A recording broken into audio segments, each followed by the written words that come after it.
Hello everyone, मेरा नाम है डॉक्टर मोहम्मद काशिफ और आज की इस वीडियो के ज़रिए हम बात करेंगे कुछ विटामिन्स के बारे में, मिनरल के बारे में। एक सवाल पूछा गया है हमारे पेशेंट के ज़रिए कि सर किस तरह के विटामिन, कौन से ऐसे विटामिन जो हैं मुझे लेने चाहिए जो मेरी जो हेल्थ है, जो बेसिकली मेरे स्ट्रोक के बाद में मेरे ब्रेन की हेल्थ है, न्यूरोप्लास्टिसिटी है, वो उसमें मदद कर सकें।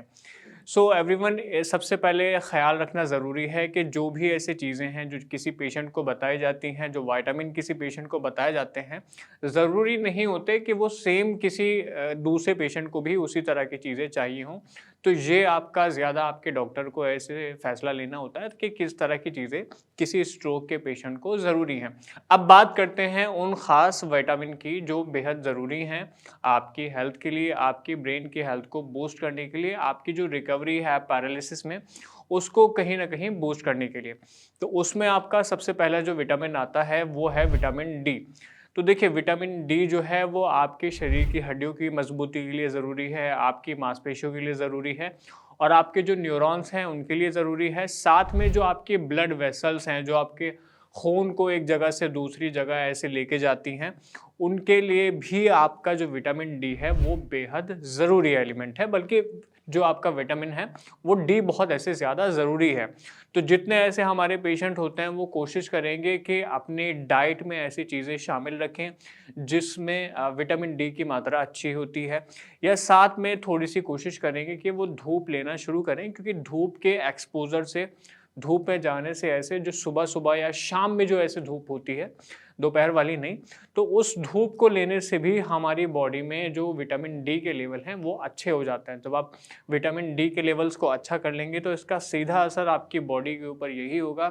आपकी मांसपेशियाँ मजबूत होंगी, आपकी हड्डियाँ मजबूत होंगी, आपकी जो ब्लड की शिराएँ, जो आर्टरीज़ हैं, जो धमनियाँ हैं, वो मजबूत होंगी और उसका सीधा असर आपकी ब्रेन हेल्थ के ऊपर पड़ेगा। आपके जो मूवमेंट में दिक्कत है, वो मूवमेंट कहीं न कहीं आपके रिकवर होंगे। दूसरा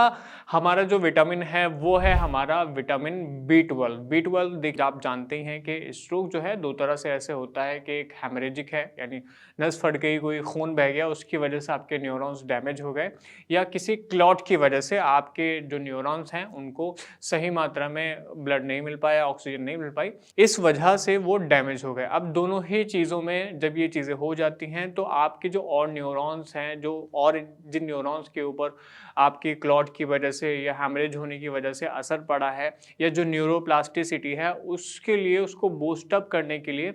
हमें विटामिन बी12 की ज़रूरत होती है। जो स्ट्रोक का पेशेंट है उसको विटामिन बी12 की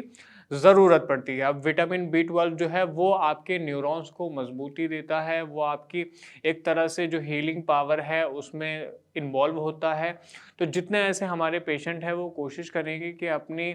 जो भी ऐसे रिकवरी है, उस रिकवरी के दौरान विटामिन बी12 लेना शुरू करें। साथ में विटामिन बी12 के विटामिन बी3 यानी नायसिन जिसको हम कहते हैं, वो भी होता है। जब आप लेते हैं विटामिन्स तो आपको ज़रूर विटामिन बी12, विटामिन बी3 आराम से, आसानी से मिल जाते हैं। तो स्ट्रोक की रिकवरी के लिए किसी भी पेशेंट की ये दोनों ही विटामिन बी12 और विटामिन बी3 बेहद ज़रूरी हैं, क्योंकि ये आपकी न्यूरोप्लास्टिसिटी में, आपके न्यूरॉन्स में बेसिकली बहुत ज़्यादा हेल्प करता है। बात करें अगर हम किसी मिनरल के लिए, तो हमारे लिए सबसे ज़्यादा ज़रूरी जो मिनरल है वो है पोटेशियम, क्योंकि पोटेशियम जो है आपके शरीर में, आपकी बॉडी में, आपके ऐसे शरीर में आपके जो बीपी के लेवल्स हैं उनको मेंटेन करने के लिए बहुत ज़्यादा ऐसे रिस्पॉन्सिबल है, बहुत ज़्यादा ज़िम्मेदार है। तो जितने ऐसे हमारे पेशेंट हैं वो कोशिश करेंगे कि इन 4 चीज़ों के ऊपर ख़ास ख़्याल रखेंगे, चाहे वो विटामिन डी हो, चाहे वो विटामिन बी12 हो, चाहे वो विटामिन बी3 हो, चाहे वो पोटेशियम हो। तो जितने हमारे ऐसे पेशेंट हैं वो कोशिश करेंगे कि इन विटामिन्स को अपनी ऐसे शामिल करें, या ऐसी डाइट लेना शुरू करें जिन डाइट में, जिन खानों में इन विटामिन की जो है बहुत अच्छी मात्रा होती है। हमने कई वीडियो के लिए ऐसे बनाए हैं कि कौन सी ऐसी चीज़ें हैं जिसमें अच्छी मात्रा में विटामिन डी होता है, ठीक है, या विटामिन बी12 होता है, या पोटेशियम होता है। बल्कि मैं कहूँगा कि आप धूप लीजिए, आप एग खाइए और साथ में आप फ़िश लेना ऐसे शुरू करिए, आप चिकन लेना शुरू करिए, आप दूध पीना शुरू करिए, आप बादाम खाइए, आप अखरोट खाइए, मखाने खाइए।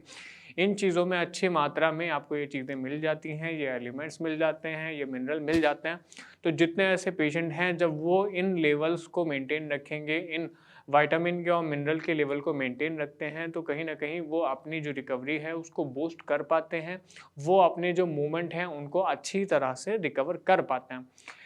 इन टॉपिक के अलावा अगर कोई और सवाल है, कुछ पूछना चाहते हैं, कुछ समझना चाहते हैं, तो आप नीचे दिए गए कमेंट सेक्शन में मुझे बता सकते हैं या आप हमें नीचे जो नंबर जैसे दिए जा रहे हैं, उस पर कॉल भी कर सकते हैं। धन्यवाद।